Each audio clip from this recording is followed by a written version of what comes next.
오늘 말씀의 제목을 따라해 보시겠습니다. 나를 보낸 이는 하나님이시라. 오늘은 요셉 이야기의 마지막 시간이고 또 창세기를 마무리하는 시간이기도 합니다. 우리가 지금까지 살펴본 창세기를 한번 정리해 보도록 하겠습니다. 창세기 전체 구조인데요. 표를 한번 띄워주시면 감사하겠습니다. 네, 우리 창세기는 크게 두 부분으로 나누어집니다. 1장부터 11장까지의 앞부분과 12장부터 마지막 50장까지의 두 번째 부분으로 이루어져 있는데요. 주요 사건, 앞부분에서는 창조, 타락, 홍수, 또 바벨탑 이런 이야기들이 나오고요. 그 다음에 족장사인 두 번째 부분에서는 주요 인물들이 등장하죠. 아브라함, 이삭, 야곱, 요셉의 이야기가 기록되어 있습니다. 핵심 주제는 앞부분 원 역사에서는 인간의 죄와 타락에 대한 그 말씀이 주제이고요. 두 번째 부분에서는 하나님의 선택과 언약이 주제다라고 우리가 이해할 수 있습니다. 그 결과 바로 11장 마지막은 불순종으로 인한 심판으로 끝을 맺고 있고요. 그 다음에 두 번째 부분 족장사에서는 하나님이 복의 근원이 되라 하신 그 말씀이 실현되는 하나님의 약속의 실현이 바로 이제 그 결과임을 나타내 보이고 있습니다. 이처럼 창세기 1장부터 11장까지를 원 역사라고 부르면서 창조와 인간의 죄와 타락, 심판에 대한 역사가 앞부분에 기록되어 있었죠. 불순종하고 타락했던 인간의 역사는 결국 하나님의 심판으로 실패한 역사로 끝을 맺고 말았습니다. 이어지는 창세기 12장부터 50장까지 족장사에 해당되는 부분이 바로 이 타락한 인간을 구원하시려는 하나님의 구속사에 대한 이야기라는 것입니다. 구속사를 위해서 하나님은 처음으로 아브라함을 선택하셨고 그 뒤로 이삭과 야곱과 요셉을 통해서 하나님의 그 선택과 구원이 그 어떻게 실현되고 이루어지는가를 오늘 우리들에게 보여주고 있는 줄 믿습니다. 이제 족장사의 마지막 인물 요셉의 이야기에서도요, 하나님의 섭리 가운데 그 하나님의 약속과 구원 계획이 어떻게 성취되어 가는가를 보여주고 있는 것이죠. 요셉은 하나님이 주신 꿈으로 인해서 형들의 시기를 받아 애굽의 노예로 팔려가게 되었고 애굽에 가서도 누명을 쓰고 감옥에 갇히는 고난의 긴 시간을 보내야 했습니다. 그런데 이 모든 고난의 과정에서 너무나 중요했던 사실 한 가지, 그것은 하나님께서 요셉과 함께 하심으로 요셉이 범사에 형통하였다라는 사실입니다. 이제 하나님은 요셉을 애굽에 보내신 그 목적, 요셉이 긴 세월 동안 고난을 겪게 하셨던 하나님의 뜻이 무엇이었는가를 나타내 보여주십니다. 우리 첫 번째로 따라해 보시겠습니다. 바로의 꿈을 풀이한 요셉. 여러분, 저기 대전교도소에 있던 중죄인이 하루아침에 그 다음날 대한민국의 국무총리의 자리에 올랐다. 정말 이것은 있을 수 없는 깜짝 놀랄 만한 뉴스 아니겠습니까? 그야말로 해외 토픽에 나올 만한 그러한 사건이겠죠. 창세기 41장에 그와 같은 요셉의 인생에 대반전의 사건이 일어납니다. 요셉은 감옥 안에서 바로왕의 술 맡았던 관원장과 떡 맡았던 관원장의 꿈을 하나님의 지혜로 해석해 주었어요. 요셉이 해석해 준 대로 술 맡은 관원장은 사흘 만에 그 직위를 회복하게 되었고 떡 맡은 관원장은 안타깝게도 바로에 의해 처형을 당하게 되었습니다. 그 뒤로 이제 애굽왕 바로가 또 꿈을 꾸게 되었어요. 바로가 꾼 꿈은 두 가지 꿈이었는데요.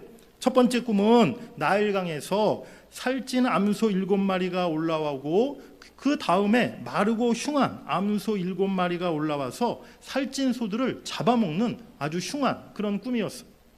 두 번째 꿈은 아주 무성하고 충실한 이삭 7이 한 줄기에 나오고 있었는데 가늘고 동풍에 마른 그런 바싹 마른 이삭 7이 나와서 또 그 충실한 이삭을 집어삼키는 그러한 꿈이었습니다. 바로가 이 꿈의 내용을 알지 못해서 고민하던 끝에 애굽의 모든 점술가와 지혜자들을 다 불러놓고 내 꿈을 해석해보라 라고 명령했지만 아무도 바로왕의 꿈을 해석하는 사람이 없었다는 것입니다. 이때 요셉이 술 맡은 관원장의 추천으로 바로 앞에 서게 됩니다. 그리고 바로가 꾼 그 꿈의 내용을 아주 명쾌하고 분명하게 해석해 주었던 것이죠. 요셉은 7 살찐소와 7 충실한 그 이삭은 7년 동안 대풍년이 든다는 그러한 것을 의미하는 것이고, 그 다음 7 마른 소와 또한 7 빈 이삭은 그 후 이어질 7년의 대흉년을 뜻하는 것이다 라고 꿈의 내용을 해석합니다. 그리고 요셉은 바로에게 총명하고 지혜로운 사람을 세워서 풍년 동안 거둔 곡식을 잘 관리하고 창고에 저장할 것을 제안했어요. 바로는 요셉의 그 꿈 해석과 또 그가 말한 대책에 감탄하고 그를 즉시 애굽의 총리 자리로 임명합니다. 요셉은 애굽의 총리가 되어서 그 애굽에 임한 또 그 주변 나라에 임한 7년의 대흉년 동안에 바로 요셉을 통해 많은 사람들의 생명을 구하는 그러한 놀라운 일들을 행하게 되었던 것이죠. 그런데 요셉이 바로의 꿈을 해몽하는 과정에 있어서 그가 특별히 강조했던 이야기가 있었어요. 창세기 41장 16절 말씀입니다. 요셉이 바로에게 대답하여 이르되 내가 아니라 하나님께서 바로에게 편안한 대답을 하시리이다. 그리고 이어지는 25절에 요셉이 바로에게 아뢰되 바로의 꿈은 하나라 하나님이 그가 하실 일을 바로에게 보이심이니이다. 그리고 또한 32절에 바로께서 꿈을 2번 겹쳐 꾸신 것은 하나님이 이 일을 정하셨음이라 하나님이 속히 행하시리니. 오늘 꿈을 풀이하면서 바로에게 요셉이 무엇을 강조하고 있습니까? 꿈을 꾸게 하신 이도, 꿈을 풀이해 주신 이도, 이 꿈을 통해 행하실 분도 모두가 하나님이시라는 사실을 바로에게 분명하게 바로 요셉이 말하고 있다는 사실입니다. 사랑하는 여러분, 오늘 우리에게 꿈을 주시는 분도 하나님이시고 역사의 주관자도 하나님이시고 미래를 결정하시는 분도 하나님이라는 사실을 여러분들이 믿으시기를 간절히 바랍니다. 하나님으로부터 우리가 꿈을 받아 또한 그 꿈을 위해 기도할 때 그 꿈을 이루어 주시는 하나님이 바로 우리 삶 가운데 우리 교회 가운데 역사하심을 여러분들이 잊지 마시기를 바랍니다. 요셉의 해석을 듣고 바로가 응답합니다. 창세기 41장 38절 39절 말씀 우리 함께 같이 읽으시겠습니다. 시작. 하나님의 영에 감동된 사람을 우리가 어찌 찾을 수 있으리요 하고 요셉에게 이르되 하나님이 이 모든 것을 내게 보이셨으니 너와 같이 명철하고 지혜 있는 자가 없도다. 아멘. 바로가 요셉의 이야기를 듣고 감동받은 거예요. 요셉의 저 지혜는 사람에게서 나오는 것이 도저히 아니다. 이것은 분명 하나님의 영에 감동되어 하나님이 주신 지혜로 저가 이와 같은 참으로 명확한 답변을 할 수 있었던 것이다 라고 바로가 인정하게 되었다는 거예요.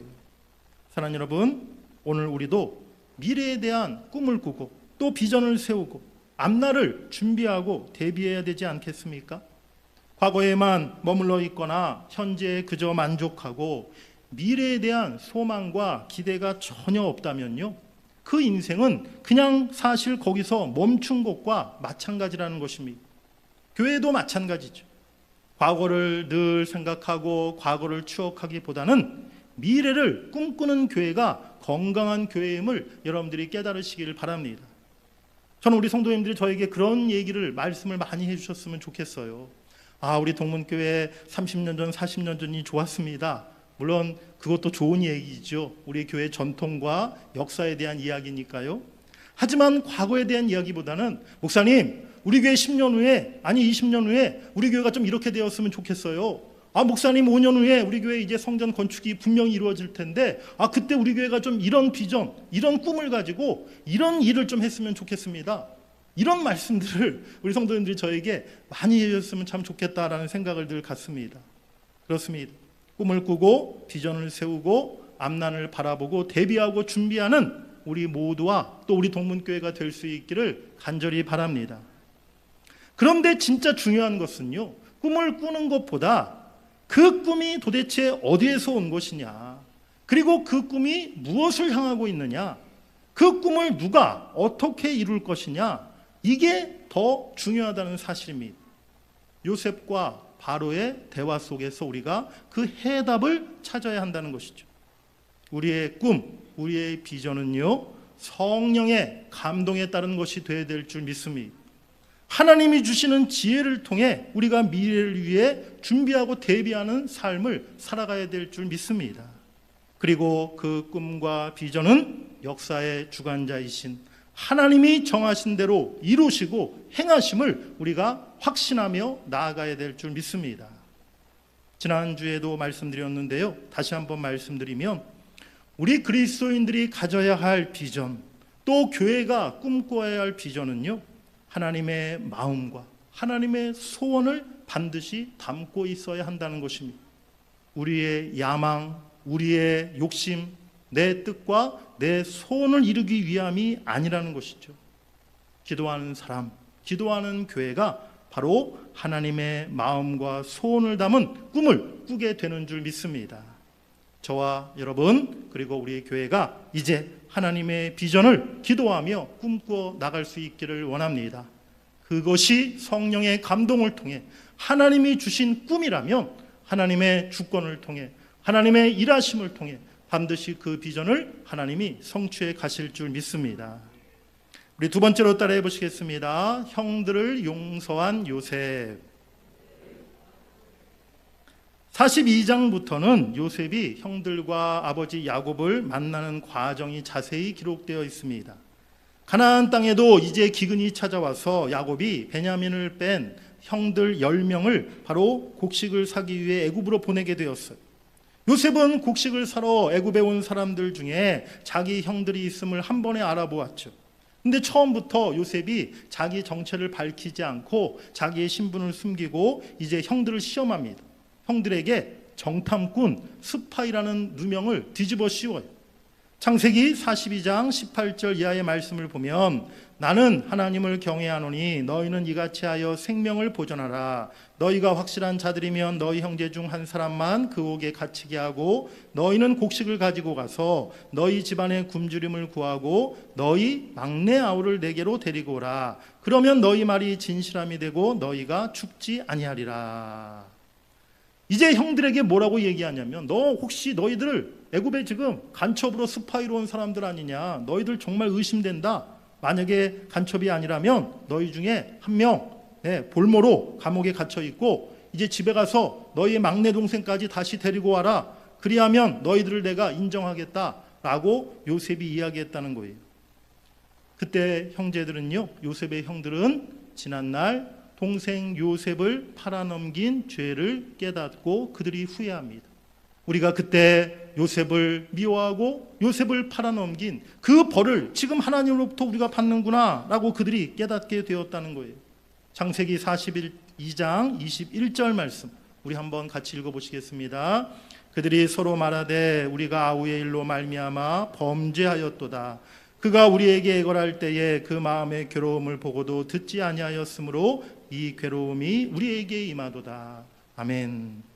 하나님은 이 과정을 통해서 먼저 그 요셉의 형들이 스스로 잘못을 깨닫고 돌이키고 회개하게 만들었습니다.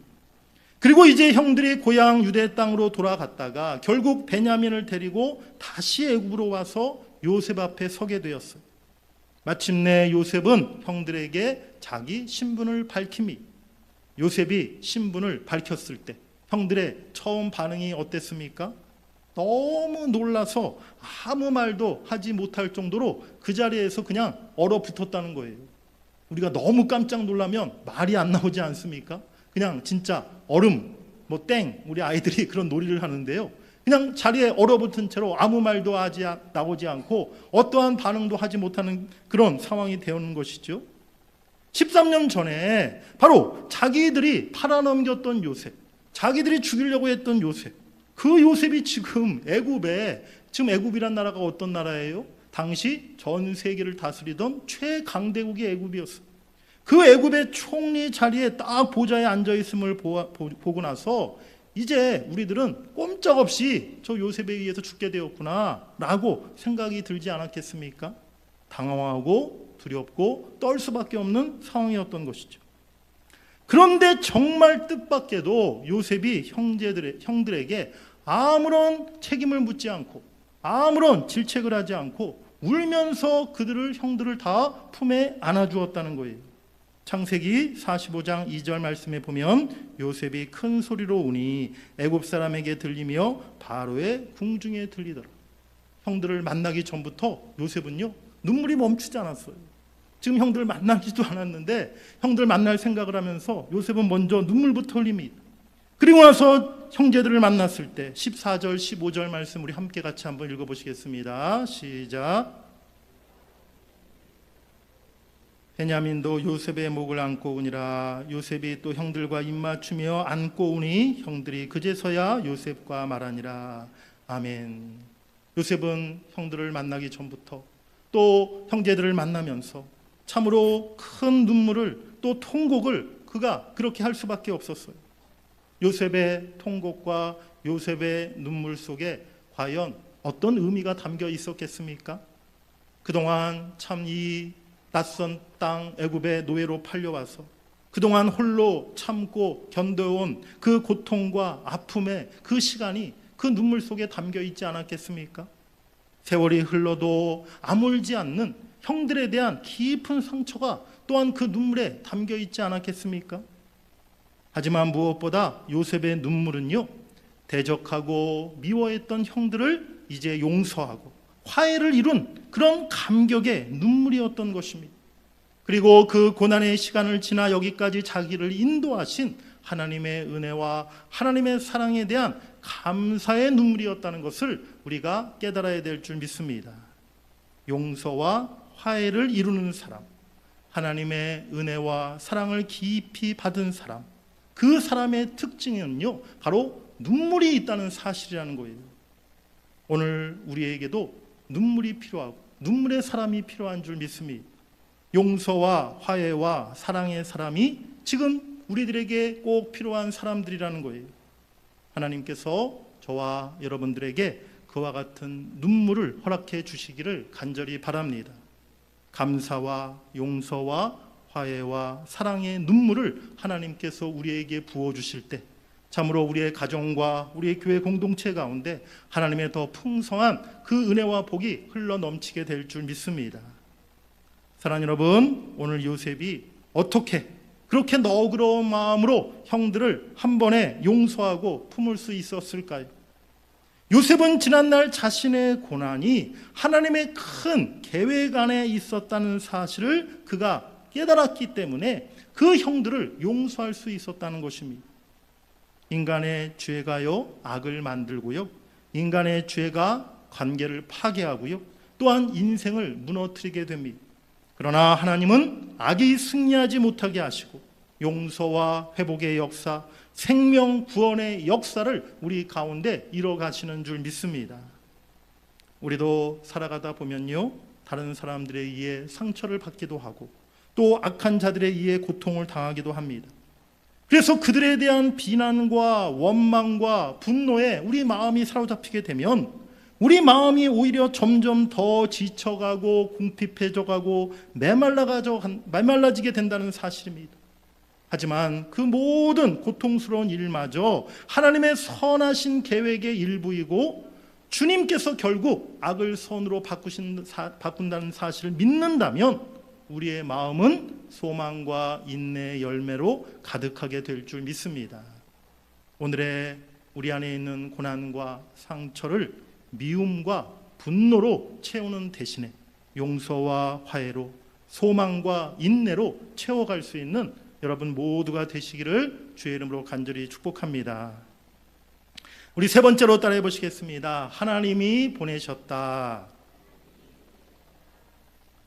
형들을 만난 요셉, 영적으로 신앙적으로 아주 중요한 말을 합니다. 우리 5절부터 한번 오늘 본문의 5절 말씀부터 함께 살펴볼 수 있기를 원합니다. 우리 5절 말씀을 한번 같이 읽으시겠습니다.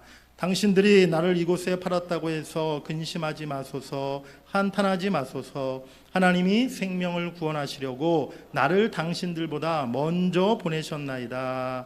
아멘. 우리 이어서 7절 말씀 읽겠습니다. 하나님이 큰 구원으로 당신들의 생명을 보존하고 당신들의 후손을 세상에 두시려고 나를 당신들보다 먼저 보내셨나니. 아멘. 우리 마지막으로 8절 말씀도 읽겠습니다. 그런즉 나를 이리로 보내니는 당신들이 아니요 하나님이시라. 하나님이 나를 바로에게 아버지로 삼으시고 그 온 집의 주로 삼으시며 애굽 온 땅의 통치자로 삼으셨나이다. 아멘. 오늘 요셉의 이 모든 이야기에서 가장 많이 반복되는 단어는요, 형들이 아니라 하나님이었다는 거예요. 형들 때문에 내가 애굽에 오게 되었습니다. 형들 때문에 내가 이런 고생을 하게 되었어요. 형들 때문에 내가 이런 고초를 겪고 고통을 겪고 상처를 받게 되었습니다. 형들 때문에 내가 이 지경이 되었어요. 라고 지금 요셉은요, 이야기하는 것이 아니라 모든 것이 다 하나님이 하신 것이다. 하나님이 나를 이곳에 보내셨습니다. 하나님이 이 일을 이루셨습니다. 하나님이 나를 애굽 땅의 통치자로 삼으셨습니다. 라고 그렇게 고백하고 있다는 사실입니다. 요셉은요, 책임을 형들에게 전가한 것이 아니라 오히려 자신이 겪은 고난이 하나님의 선하신 계획 가운데 이루어진 것이다 라고 그가 이해하고 있는 것이죠. 앞에 이 구절들에서 요셉이 가장 중요하게 생각하고 있는 한 가지의 개념을 우리가 발견할 수가 있습니다. 그것이 무엇이냐? 바로 하나님의 섭리라는 것입니다. 하나님이 큰 구원으로 우리 가족들의 생명을 보존하시려고 섭리 가운데 자기를 이곳에 먼저 보내신 것이고, 그런 의미에서 자기를 여기로 보내신 것은 형님들이 아니고 하나님이라 라고 요셉이 지금 말하고 있는 것이죠. 그동안 내가 긴 고난의 시간을 통과하고 결과적으로 내가 지금 애굽의 총리가 된 것도 하나님의 섭리 가운데 하나님이 인도하신 결과임을 오늘 요셉이 고백하고 있는 줄 믿습니다. 오늘 요셉의 고백 우리 한번 따라해 보시겠습니다. 하나님이 나를 당신들보다 먼저 보내셨다. 나를 이곳으로 보낸 이는 하나님이시라. 그렇습니다. 요셉은 모든 상황을 하나님의 시선으로 바라보았어요. 하나님이 흉년 속에서 요셉을 먼저 보내어서 그의 가족과 많은 백성들의 생명을 구원하시려는 계획을 가지고 있었음을 그가 깨닫게 되었습니다. 요셉을 애굽의 총리로 세우신 것은 야곱의 가족을 보호하고 후에 이스라엘 민족이 애굽에서 번성하고 출애굽하게 되는 그 역사의 시작점을 만들기 위해서였던 것입니다. 요셉의 인생은 억울한 고난이 아니라 하나님의 구원 역사를 이루기 위한 섭리의 과정이었음을 우리가 깨달아야 될 줄 믿습니다. 사랑하는 여러분, 요셉의 인생을 이처럼 섭리로 인도하신 하나님, 지금 변함없이 우리의 삶도 섭리하고 계시다는 사실을 여러분들이 믿으시길 바랍니다. 요셉을 애굽으로 먼저 보내신 하나님께서는요, 이 땅에 독생자 예수 그리스도를 먼저 보내주셔서 오늘 예수님을 믿는 저와 여러분 모두를 구원해 주신 줄 믿습니다.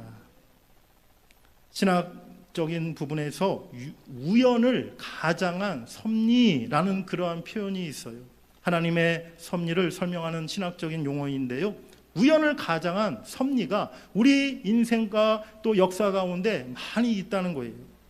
그렇습니다.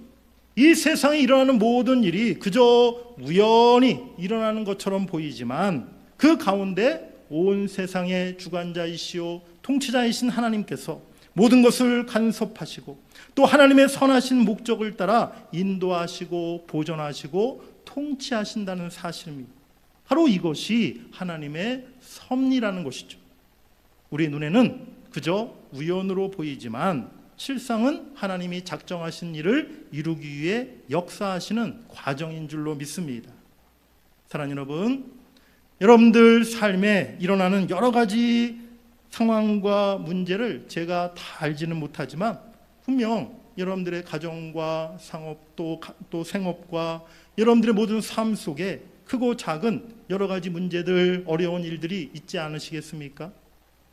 그렇지만 우리가 하나님을 믿는 사람이라고 한다면 그 문제와 그 상황 너머에 있는 하나님의 통치하심, 하나님의 일하심을 우리가 볼 수 있어야 될 줄 믿습니다.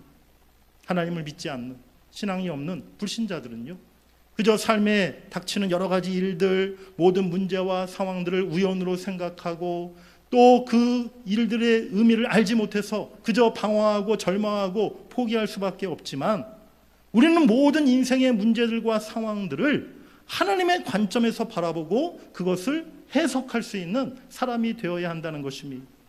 우리 인생에 펼쳐지는 사건들을 하나님의 절대 주권과 섭리 안에서 우리가 바라볼 수만 있다면 우리 인생이 절대로 무의미하고 허무한 삶이 아니라 분명한 의미가 있고 목적이 있는, 가치 있는 삶이 될 줄 믿습니다.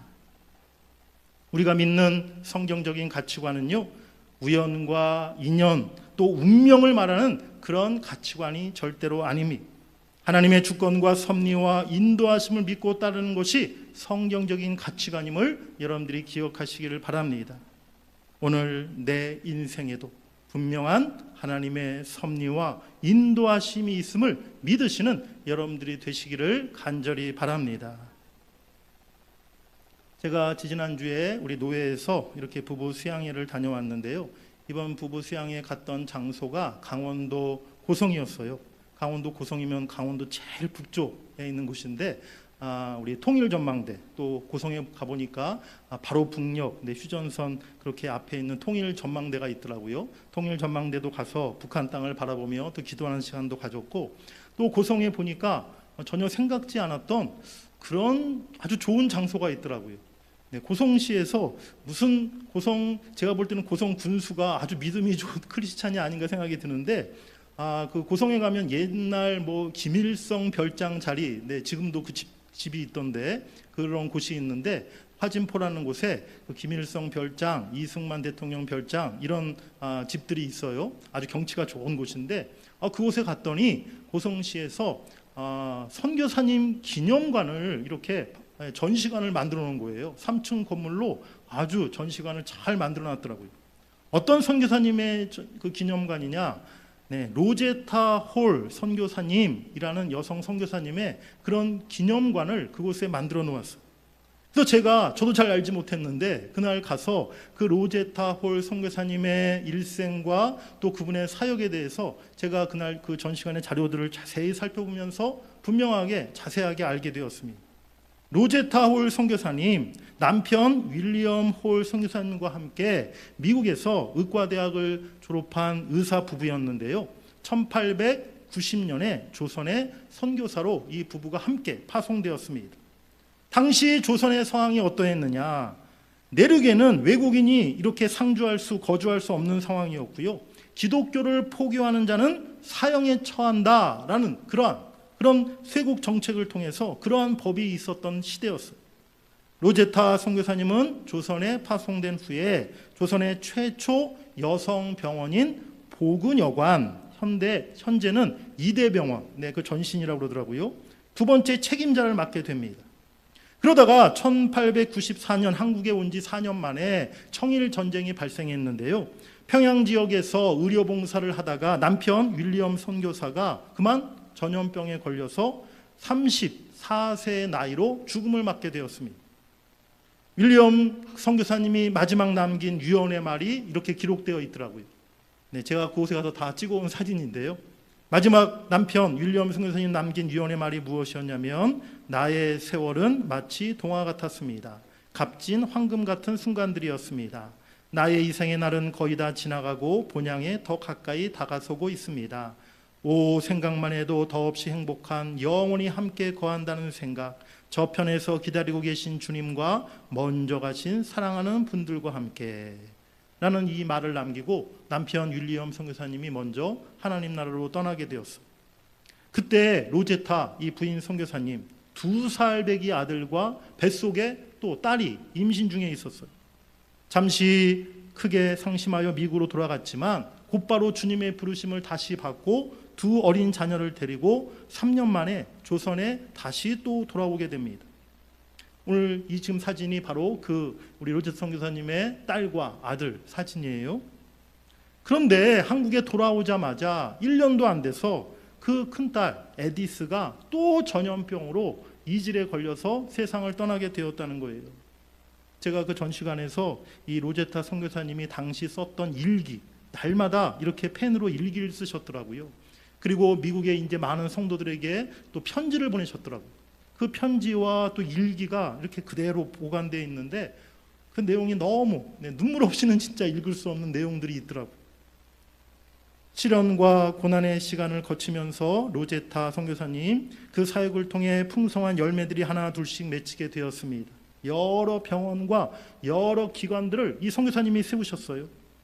바로 평양에 최초의 근대 병원을 세웠고 또 우리나라 최초의 맹인 농아학교를 설립했고 한글용 점자를 또 개발하시기도 했습니다. 현재 고려대 의대인 경성여자의학전문학교를 설립했고 동대문에 부인병원을 세웠고 인천 기독병원을 이 로제타 선교사님이 설립하셨다는 거예요. 또 1910년에는요 스코틀랜드 에딘버러에서 열린 전 세계 선교사회에 참석해서 조선 내 공식 대표로 조선의 선교 상황을 전 세계에 널리 알리기도 했습니다. 그 아들이 이제 셔우드 홀이라는 분인데요. 이 지금 로제타 선교사님과 아들이 이렇게 우리나라 한복을 입고 찍은 사진이에요. 이 두 분은요 제가 보니까 미국 사람이 아니에요. 완전히 조선 사람이더라고요. 옷도 맨날 한복 입고 갓 쓰고 저렇게 한국에서 생활하셨어요.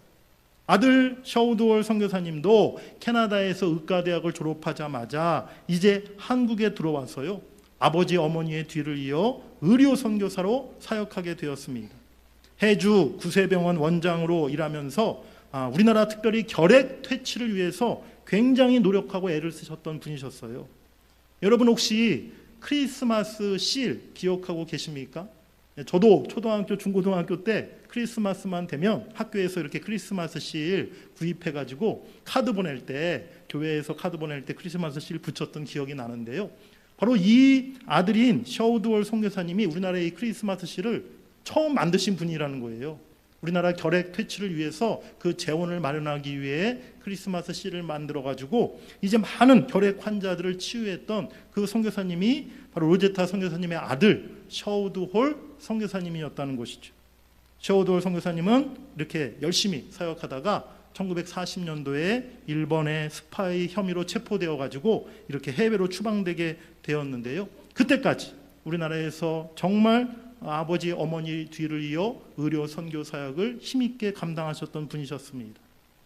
지금 현재 이 아버지 윌리엄 홀 선교사님, 어머니 로제타 홀 선교사님, 아들 셔우드월 부부, 또 먼저 하나님 나라 간 그 딸 모든 가족이요 그 무덤이 우리 한국 서울에 우리 교회에서 지난 우리 서울에 선교여행 갈 때 방문했던 곳 있죠. 양화진 선교사 묘원에 온 가족의 무덤이 저기 이렇게 묻혀 있다는 것입니다. 셔우드월 선교사님의 유언은 또 그 묘비에 적혀 있는데요. 뭐라고 되어 있냐면 저는 여전히 한국을 사랑합니다. 제가 죽거든 절대로 미국이나 캐나다 땅에 묻지 마시고 제가 태어나서 자랐던 사랑하는 이 나라, 내 사랑하는 어머니, 아버지, 누이, 동생이 잠들어 있는 이 한국 땅에 묻어 주시기를 바랍니다. 로제타 홀 선교사님은요 조선을 위해서 사랑하는 가족도 잃었고요 가난과 질병도 함께 겪었고요 우리 민족의 전쟁과 고난과 아픔을 함께 하셨던 그런 선교사님이셨어요. 정말 우리 한국 사람을 누구보다 깊이 사랑했던 분이셨습니다. 그를 통해서 많은 사람들이 그리스도를 알게 되었고 하나님 나라 백성이 된 줄 믿습니다. 제가 로제타 선교사님의 그 일생을 살펴보면서 너무 큰 감동을 받았어요. 과연 140년 전 로제타 선교사님, 또 그 남편, 또 그 아들, 과연 이 나라에 무엇을 보시고 무엇이 좋으셨기에 이 나라에서 남편과 자신과 아들까지 선교사로 그렇게 헌신하셨을까? 140년 전 이 나라에 좋은 것이 과연 무엇이 있었습니까? 뭐 볼만한 것이 있었습니까? 누릴 것이 있었습니까? 무슨 뭐 유익을 얻을 것이 있었습니까? 아무것도 없는 나라 아니었습니까? 저는 확신이 들었어요. 이 선교사님은 하나님이 우리 가족을 이 땅에 보내셨다. 그 믿음으로 그 희생과 헌신의 삶을 사셨구나라는 확신을 제가 갖게 되었던 것입니다. 제 자신을 생각하게 되었어요. 자연스럽게. 나는 오늘 왜 대전에 와 있는가? 내가 아무 대전에 연고도 없었고 이전에 한번 와본 적도 없었던 그런 곳이었는데 대전 동구 소재동에 내가 여기 동문교회에 왜 지금 와 있을까? 내가 대전을 예전부터 너무 사랑해서 예전에는 제가 대전에 성심당이 있는 줄도 몰랐어요. 5년 전에 우리 동문교회 청빙위원들께서 여러 후보들 중에 어쩌다 보니 저를 잘 보셔가지고 저를 뽑아주셔서 아니면 제가 동문교회 담임 목사로서 모든 면에 실력과 능력을 두루 잘 갖추어서 다 아니더라고요. 절대 그것이 아니더라고요. 그저 하나님께서 저를 이곳에 동문교회에 보내셨기 때문에 내가 오늘 이곳에 와 있구나 라는 사실을 제가 깊이 다시 한번 깨닫게 되었습니다. 그렇습니다. 오늘 저와 여러분들이 이곳에 왜 와 있습니까? 동문교회라는 이름으로 어떻게 우리가 하나의 공동체를 이루어서 지금까지 53년을 오게 되었습니까? 이것이 우연입니까?